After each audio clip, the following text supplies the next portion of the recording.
ಎಲ್ಲರಿಗೂ ನಮಸ್ಕಾರ, ಎಲ್ಲರಿಗೂ ಸ್ವಾಗತ. ಎಲ್ಲರೂ ಚೆನ್ನಾಗಿದ್ದೀರಾ ಅಂತ ಅನ್ಕೊಂತೀನಿ. ಎಲ್ಲರೂ ದೀಪಾವಳಿ ಹಬ್ಬನ ಚೆನ್ನಾಗಿ ಆಚರಿಸಿದ್ದೀರಾ ಅನ್ಕೊಂತೀನಿ. ಎಲ್ಲರಿಗೂ ಇಡೀ ಕರ್ನಾಟಕ ಜನತೆಗೆ ಸುದೀಪ್ ವರ್ಸ್ ಕಡೆಯಿಂದ ಕರ್ನಾಟಕ ರಾಜ್ಯೋತ್ಸವದ ಆರ್ಥಿಕ ಶುಭಾಶಯಗಳು. ನವೆಂಬರ್ ತಿಂಗಳಂತ ಬಂದಾಗ ಕರ್ನಾಟಕದಲ್ಲಿ ಸಂಭ್ರಮ, ಸಡಗರ, ಆಚರಣೆ, ಉತ್ಸವ ಮತ್ತು ಹಬ್ಬದ ವಾತಾವರಣ ಸೃಷ್ಟಿಯಾಗುತ್ತೆ. ಯಾಕೆ ಅಂದರೆ ಅದಕ್ಕೆ ಪ್ರಮುಖ ಕಾರಣನೇ ಕರ್ನಾಟಕ ರಾಜ್ಯೋತ್ಸವ. ಏನ್ ಈ ಕರ್ನಾಟಕ ರಾಜ್ಯೋತ್ಸವ, ಅದರಿಂದ ಬರುವ ಕರ್ನಾಟಕ ಏಕೀಕರಣ ಚಳುವಳಿ, ಅದರಲ್ಲಿರೋ ಸಂಘ ಸಂಘಟನೆಗಳು, ಅದರಲ್ಲಿರೋ ನಾಯಕರು, ಹೋರಾಟಗಾರರು, ಇವ್ರ ಬಗ್ಗೆ ತಿಳ್ಕೊಳ್ಳೋಕ್ಕೋಸ್ಕರನೇ ಈ ವಿಡಿಯೋ ಮಾಡ್ತಾ ಇದ್ದೀನಿ. ಎರಡು ಉದ್ದೇಶಗಳನ್ನ ಇಟ್ಕೊಂಡು ಈ ವಿಡಿಯೋ ಮಾಡ್ತಾ ಇದ್ದೀನಿ. ಒಂದು, ಎಲ್ಲ ವಿದ್ಯಾರ್ಥಿಗಳು ಯಾರ್ಯಾರು KAS ಪರೀಕ್ಷೆಗೆ ಪ್ರಿಪೇರ್ ಆಗ್ತಾ ಇದ್ದಾರೆ ಅವ್ರಿಗೆ ಹೆಲ್ಪ್ ಆಗಬೇಕು. ಅದಕ್ಕಿಂತ ಪ್ರಮುಖವಾದ ಉದ್ದೇಶ ಏನಂದ್ರೆ, ಇಡೀ ಕರ್ನಾಟಕ ಜನತೆಗೆ ಕರ್ನಾಟಕ ರಾಜ್ಯೋತ್ಸವದ ಹಿನ್ನೆಲೆಯಲ್ಲಿರೋ ಕರ್ನಾಟಕ ಏಕೀಕರಣ ಚಳುವಳಿ ಬಗ್ಗೆ ಆ ಮಾಹಿತಿ ಅವ್ರಿಗೆ ಮುಟ್ಟಬೇಕು ಅನ್ನೋ ಒಂದು ಹಿನ್ನೆಲೆಯಲ್ಲಿ ಈ ವಿಡಿಯೋ ಮಾಡ್ತಾ ಇದ್ದೀನಿ. ಸೊ ಆದಷ್ಟು ಜನರಿಗೆ ದಯವಿಟ್ಟು ಈ ವಿಡಿಯೋನ ಶೇರ್ ಮಾಡಿ. ನಿಮ್ಗೆ ಇಷ್ಟ ಆದರೆ ಮಾತ್ರ ಈ ವಿಡಿಯೋನ ಶೇರ್ ಮಾಡಿ, ಬಟ್ ದಯವಿಟ್ಟು ಶೇರ್ ಮಾಡಿ, ಆಯ್ತಾ? So let us start off and try to understand the entire process of Karnataka unification. Before we dive into the depth of Karnataka Unification and try to understand the process and development of Karnataka Unification, first let us just look at the forefathers of Karnataka Unification. The first person there is Deputy Channabasappa. Deputy Channabasappa is the first person to infuse the seeds of Kannada consciousness. He propagated a message that education must be given in the mother tongue for every individual. ಆ ಹಿನ್ನೆಲೆಯಲ್ಲಿ ಬಾಂಬೆ ಕರ್ನಾಟಕದಲ್ಲಿ first Kannada school open ಮಾಡ್ತಾರೆ. ಅವರಿಂದನೇ many Kannada schools will start coming up in Bombay Karnataka. ಅಲ್ಲಿ ತನಕ Kannada schools ಇರಲ್ಲ. ಅಲ್ಲಿ main medium of propagation will be Marathi and not Kannada, and it is the deputy Channabasappa who will start the trend of Kannada schools in Bombay Karnataka, and hence he is one of the forefathers who sowed the seeds of Kannada consciousness. The next person is Alur Venkata Rao. He is rightly called the Karnataka Kula Purohita as he is the architect of United Karnataka. He revived the Karnataka Vidyavardhaka Sangha, starting a magazine called Vagabhushana, and is also famous for reinvigorating the glorious past of Karnataka through his book Karnataka Gata Vaibhava. The third person is Gangadhar Rao Deshpande. As you remember, he played a very vital role in organizing the Congress session in Belgaum in 1924. As you can remember, it is the only session in which Gandhiji acted as a presiding officer. And Gangadhar Rao Deshpande was also successful in organizing another session parallelly at the same point of time in Belgaum, and that was the first political Kannada conference that was presided by Siddhappa Kambli. So in this way, he was known as the best organizer, and because of his organizing abilities, Gandhiji gave him the responsibility of also handling Harijan campaigns. The next personality is Ardekar Manjappa. He is known as Karnataka Gandhi. The reason is for spreading the Gandhian values, the Gandhian way of simple life, and the importance of charaka and self-living. He also started Basaveshwara Seva Dal that helped in a very crucial role in organizing the Belgaum Congress session in 1924. The next is Dr. N.S. Ardikar. He was the founder of Hindustan Seva Dal, and the first president of Hindustan Seva Dal was Jawaharlal Nehru, with Dr. N.S. Ardikar as the chief secretary. His main contribution was to spread the news of Karnataka unification across the length and breadth of the country. The next important person is K.T. Bhashyam. He not only helped in spreading Kannada consciousness amongst the people of Mysore Kingdom, but also was known as the father of Mysore Labour Act 1941. The next is T. Siddhalingaya. He is a very famous leader, everyone knows, in Shivapura's Dwaja Satyagraha in 1938, where he breached the law to hoist the Congress flag. The next is Andanappa Doddametti, a very formidable leader and played a critical role in the unification of Karnataka. In 1953, when Congress announced the separation of Andhra Pradesh from the Madras Presidency, it was Andanappa Doddametti who took up fast unto death for the unification of Karnataka and creation of Karnataka state on linguistic lines, and hence is a very, very important personality. ಇವರು ಅಷ್ಟೇ ಅಲ್ಲ, there were several other leaders like Ballari Siddhamma, S. Nijalingappa, Shivamurthy Shastri, Kadappa Raghavendra Rao, Bhimsen Rao, then you have Janardhan Desai, Pandit Taranatha, and Swami Ramananda Tirtha. Who are all these leaders? Let us now try to understand by looking at the evolution of Karnataka Unification starting from 1799 to 1973. 1799 marks the end of 4th Anglo-Mysore War. The 4th Anglo-Mysore War was fought between Tipu Sultan on one side and Nizams, Britishers and Marathas on the other. In this war, Tipu Sultan is defeated and killed, and this marks the end of the era of Tipu Sultan and his control over Mysore territory. And with that, the Mysore territory will now get distributed among the Nizams, the Wadayars and the Britishers. And the Wadayars will be given the Mysore kingdom, and the ruler who will be given this was Krishnaraja Wadayar III. So in 1799, Karnataka was a region that comes under 5 different administrative divisions. The first one is the Mysore kingdom under Wadayars.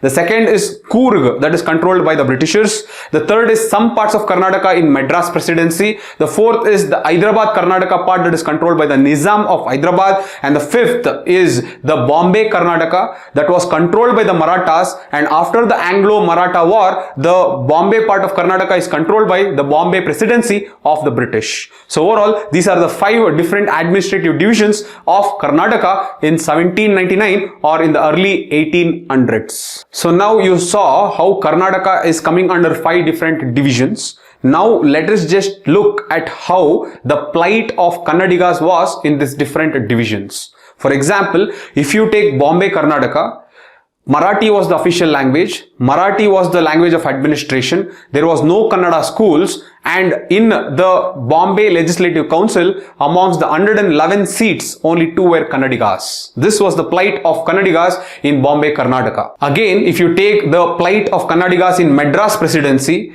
there Tamil was the official language and the language of administration. All the high posts were held by Tamilians, and in the Madras Presidency Assembly, out of 123 seats, only 5 seats were filled by Kannadigas. The conditions of Kannadigas in Hyderabad, Karnataka was even bad. Here, the education was not encouraged. Kannadigas in government posts were completely banned. Urdu was the official language, and schools were completely neglected in Bidar, Gulbarga and Raichur. As you can see, the conditions of Kannadigas in all administrative divisions were not good. Though it was not good, there was no type of awakening or Kannada consciousness or the concept of Karnataka unification amongst the people of Kannadigas. This happened from 1800 to 1850.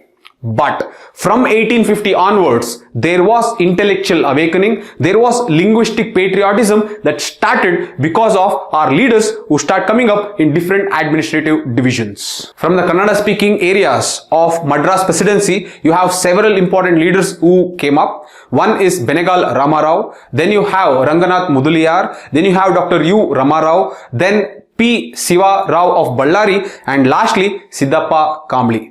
From the Hyderabad, Karnataka, you have leaders like T. Bhimsen Rao, Hanna Rao Gunamukhi, then you have Pandit Taranatha who started the Amdard school and colleges, and then lastly you have Swami Ramananda Tirtha who also was the president of Hyderabad Congress. So these were important leaders who rose up from Hyderabad, Karnataka. From Bombay, Karnataka, important leaders who came up were Deputy Channabasappa, Alur Venkata Rao, Gangadhar Rao Deshpande, Ardikar Manjappa, Dr. N.S. Ardikar, and also R.R. Divakar. And finally, within the Mysore state also, there were important leaders like K.T. Bhashyam, T. Siddhalingaya, and Andanappa Dodametti. So these people were actually responsible for the rise of Kannada consciousness and start of the demand for the unification of Karnataka, which started from 1850s and reached its climax in 1973. So now let us go and understand step by step the story behind the Karnataka Rajyotsava and the people behind the movement of Karnataka unification. So from 1850s to 1890s, there is awakening of Kannada consciousness. With that comes linguistic patriotism, especially in Bombay, Karnataka, which results in the establishment of Karnataka Vidyavardhaka Sangha, which helps, one, in the development of Kannada in the Bombay, Karnataka landscape, and two, in unification of Karnataka under a single rule. Many leaders such as Benegal Ramarao, S.S. Settler have given powerful speeches in this organization for the unification of Karnataka. However, the most important personality of Karnataka Vidyavardhaka Sangha was Alur Venkata Rao. During its tenure, this organization reached its pinnacle or its peak and made sure that the spread of unification of Karnataka was widespread not only in Bombay, Karnataka, but also across the entire different administrative regions of Kannada speaking population.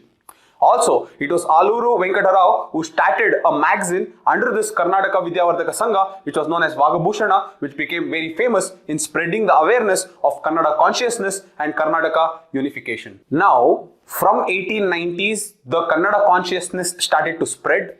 With that came the setting up of Kannada Sahitya Parishad in 1915 in Bengaluru. Now, the leaders who helped in the setting up of this Sahitya Parishad were Alur Venkata Rao, Puttanna Setti, Kantaraj Aras, Rao Bahadur Narsimachar and Mudavedu Krishna Rao. And the main objective of Kannada Sahitya Parishad was to develop the Kannada literarian landscape and to award all the important Kannada literarians within the Kannada speaking regions. The same leaders who created the Kannada Sahitya Parishad now also created in the next year, that is 1916, something called Karnataka Sabha. The main objective of Karnataka Sabha that was created in 1916 was to fight solely for the unification of Karnataka, was to fight solely for the formation of states on linguistic lines. Now, you should understand the importance of this Karnataka Sabha 1916. This will go on to influence the Indian National Congress in creating the Congress Working Committee on Linguistic Lines. Let me tell you how. Now, in the 1916, our leaders established the Karnataka Sabha and the sole intention was to spread awakening of integrating the Kannada speaking regions to form a region called Karnataka. Now, this enabled us to hold in 1920 the first political Kannada conference, which was presided by the ex-Diwan of Mysore, that is VP Madhava Rao. And in this conference, there was a resolution that was passed, and the resolution was to integrate all the Kannada speaking regions to form a state called Karnataka. The important leaders who made this first political Kannada conference held in 1920 a grand success was Kadapa Raghavendra Rao, Mudavedu Krishna Rao and Gadigaya Onnapur Mata. Now, the next question is, how did this first political Kannada conference influence the Indian National Congress? The important date is 1920. In 1920, the Congress is having a Nagpur session.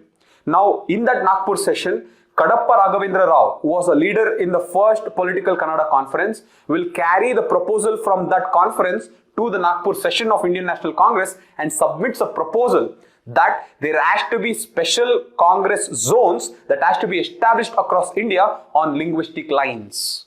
And this proposal submitted by Kadapa Raghavendra Rao will be taken up by the Indian National Congress seriously, because Kadapa Raghavendra Rao will be accompanied from Karnataka with 800 members. So Kadapa Raghavendra Rao will lead a movement with 800 representatives from Karnataka to submit a proposal in Nagpur Congress session, and that proposal will be accepted, and in that Nagpur Congress session there will be a resolution passed that Congress will have Congress Working Committee at the local level, and that committee will be divided on the basis of linguistic lines. And because of this, there was 21 Congress special zones that were formed within the Congress that will try to represent different peoples of India on their linguistic basis. So this is how our conference that happened within Karnataka has helped influence the Indian National Congress, and this is how our leaders have played a very pivotal role in creating the Congress Working Committee on linguistic basis across the country. 1924 plays a very important year for all Kannadigas as well as Karnataka,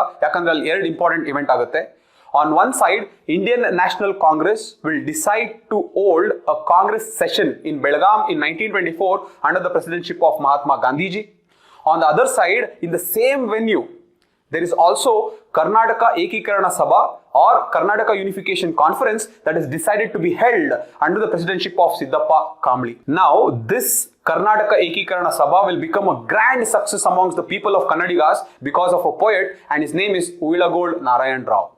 He comes up with a poem called Udayavagali Namma Cheluva Kannada Nadu, and this poem becomes very famous amongst the Kannadigas, and this inspires the unification of Karnataka even more. Now both these events are happening in the same venue, and this was made possible by a leader who is known for his organizational skills, and that is Gangadhar Rao Deshpande. The outcome of having these two sessions within the same venue was one. Now across the country as well as within the Congress, everyone were aware of the demands of Karnataka unification amongst the Kannada speaking population. The second was the rise of Gangadhar Rao Deshpande as an organizational leader who now took up the reins of organizing Arijan campaigns for Mahatma Gandhiji. The popularity of the demand of Karnataka unification was so widely spread that Nehru report in 1928 also accepted the demands of Karnataka leaders that the unification of Karnataka has to be done by bringing all Kannada speaking regions under a single rule. Even so, the Simon Commission that had come to India also had accepted this proposal and also agreed that Karnataka unification is legitimate, and it also supports the demands of Karnataka unification. Our leaders were so committed to the Karnataka unification that they sent the proposals even to the roundtable conferences in 1931. Some of the leaders who attended these roundtable conferences were Benegal Ramarao and Sivarao from Madras Presidency and Mirza Ismail Diwan from the Mysore Kingdom. Yet another factor for the rise of awakening of Karnataka unification amongst the Kannada speaking people was the Kannada newspapers. Several newspapers played a very critical role, and some of the very famous ones are Samyukta Karnataka, Jaya Karnataka, Karmavira, Karnataka Vritta, Karnataka Vaibhava and Vishwa Karnataka. Yet another factor for again an awakening and arousal of Karnataka unification was remembering the past glory of Karnataka. And how did this happen? In the year 1936, there was the 6th centenary celebration of Vijayanagara Kingdom, because Vijayanagara Kingdom was set up in 1336. So in 1936, it was 600 years, and this 6th centenary celebration that happened in Karnataka revived the glorious past of Karnataka in the last 600 years and all the achievements that Kannadigas have done within that region.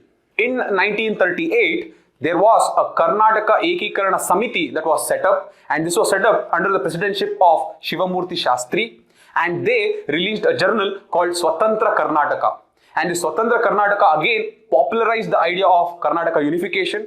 Along with this, three important leaders from the Samiti, that is Shivamurti Shastri, Benegal Ramarao and Anakru, started to tour all the border towns in the Karnataka region and to spread the message of Karnataka unification amongst the Kannada speaking population in these border towns like Kollegal, Kasargod or Osur. And finally, all these activities that happened in 1930s made unification of Karnataka inevitable, and the 1946 event now marks the climax of Karnataka unification because two important events took place there. The first event is Karnataka Ekikarana Mahasamiti that was held in Bombay in 1946. The speciality of this Samiti is it was inaugurated by Sardar Vallabhbhai Patel.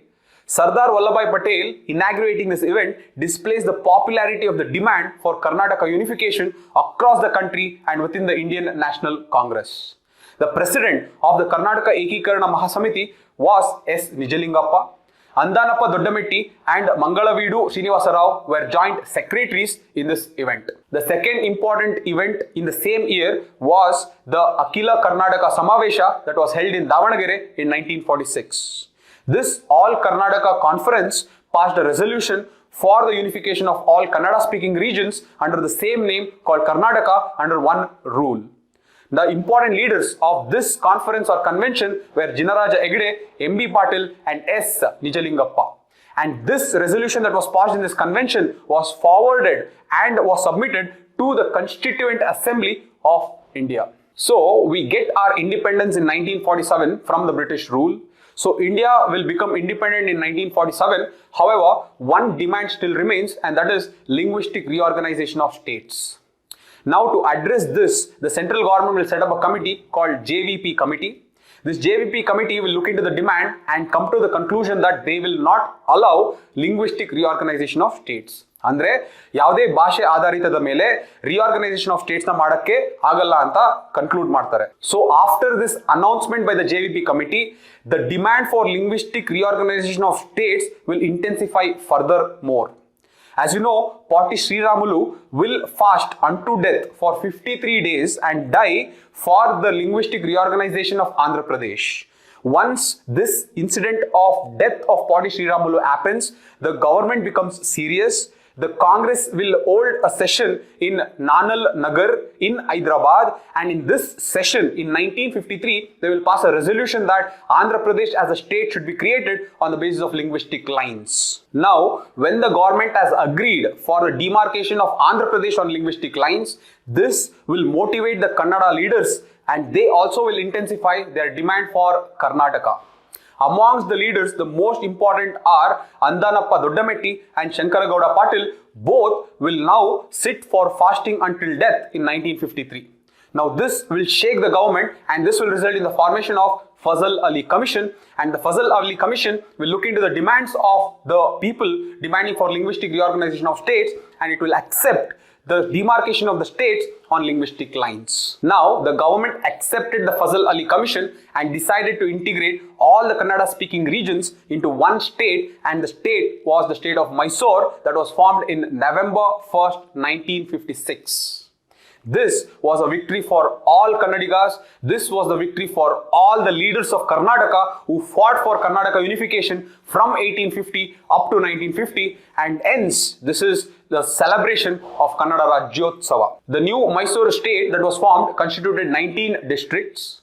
There was celebrations all around, but one small pain amongst all the leaders was the naming of the state as Mysore instead of Karnataka. One very important personality who made it clear that he did not like the name was Alur Venkata Rao, who announced in the radio that it was the formation of Karnataka and not Mysore. Finally, it was under Sri Devaraj Aras, the chief minister, the state was renamed as Karnataka on November 1st, 1973. So now you know why November 1st is so important for all Kannadigas and all Karnataka population, is because one, the Mysore state came into being in November 1st, 1956, and Karnataka as a name was given to the Mysore state in November 1st, 1973. Hence, November is regarded as a month of celebration for all Kannadigas and for all population living within Karnataka. Video starting nalli November ತಿಂಗಳು ಬಂದಾಗ ಕರ್ನಾಟಕದಲ್ಲಿ ಸಂಭ್ರಮ ಸಡಗರ ಹಬ್ಬದ ವಾತಾವರಣ ಬರುತ್ತೆ ಅಂತ ಹೇಳಿದ್ದೆ. ಈಗ ವಿಡಿಯೋ ಎಂಡ್ ನಲ್ಲಿ ನೀವು ಎಲ್ಲ ಕೇಳಿಸ್ಕೊಂಡ್ಮೇಲೆ ನಿಮ್ಗೆ ಗೊತ್ತಾಗುತ್ತೆ ನವೆಂಬರ್ ತಿಂಗಳು ಕರ್ನಾಟಕದವ್ರಿಗೆ ಏಂತಕಷ್ಟು ಮಹತ್ವವಾದದ್ದು ಅಂತ. ಈ ದಿನ ನಾವು ಏನ್ ನಮ್ಮ ಸೌಲಭ್ಯಗಳು, ಸೌಕರ್ಯಗಳು ಅಥವಾ ಅವಕಾಶಗಳನ್ನ ಏನ್ ಪಡಿತಾ ಇದೀವಿ ಕರ್ನಾಟಕದಲ್ಲಿ, ಅದೆಲ್ಲದಕ್ಕೂ ಮೂಲ ಕಾರಣ ನಮ್ಮ ಪೂರ್ವಜರು, ನಮ್ಮ ಕರ್ನಾಟಕದ ನಾಯಕರು ಪಟ್ಟಿರುವ ಶ್ರಮ ಮತ್ತು ಹೋರಾಟ. ಅದಕ್ಕೆ ಅವ್ರನ್ನ ಸ್ಮರಿಸ್ಕೊಬೇಕು, ಅವ್ರನ್ನ ನೆನಪಿಸ್ಕೊಬೇಕು, ಅವ್ರು ಕೊಟ್ಟಿರುವ ಮೌಲ್ಯದ ಮೇಲೆ ನಮ್ಮ ಜೀವನನ ಅಳವಡಿಸ್ಕೊಬೇಕು. ಕರ್ನಾಟಕ ರಾಜ್ಯೋತ್ಸವ ಸಂಭ್ರಮ ಬಟ್ ಸಂದೇಶ ಕೂಡ. ಇದು ಏನ್ ಸಂದೇಶ ಕೊಡುತ್ತೆ ಅಂದ್ರೆ, ಎಲ್ಲ ಕನ್ನಡಿಗರು, ಎಲ್ಲ ಕರ್ನಾಟಕದ ಜನತೆಗೆ ನಾವು ಇನ್ನೂ ಕರ್ನಾಟಕ ರಾಜ್ಯಕ್ಕೆ ದುಡಿಬೇಕು. ಕರ್ನಾಟಕ ರಾಜ್ಯದ ರಾಜಕೀಯ, ಸಾಂಸ್ಕೃತಿಕ ಮತ್ತು ಸಾಮಾಜಿಕ ಬೆಳವಣಿಗೆಗೆ ನಮ್ಮ ಪ್ರಯತ್ನ, ನಮ್ಮ ಪಾತ್ರ ಯಾವಾಗಲೂ ಇರಬೇಕು. ಇಷ್ಟು ಹೇಳ್ತಾ ಎಲ್ಲ ಸಮಸ್ತ ಕರ್ನಾಟಕ ಜನತೆಗೆ ಪುನಃ ಕರ್ನಾಟಕ ರಾಜ್ಯೋತ್ಸವದ ಹಾರ್ದಿಕ ಶುಭಾಶಯಗಳು. ಎಲ್ಲರೂ ದಯವಿಟ್ಟು ನಿಮ್ಗೆ ಇಷ್ಟ ಆಗಿದ್ರೆ ವಿಡಿಯೋನ ಲೈಕ್ ಮಾಡಿ, ಶೇರ್ ಮಾಡಿ, ಸಬ್ಸ್ಕ್ರೈಬ್ ಮಾಡಿ, ಕಮೆಂಟ್ ಮಾಡಿ, and please make sure that you share it with as many people as possible. Thank you for all the love and support, guys. I will see you again. Bye.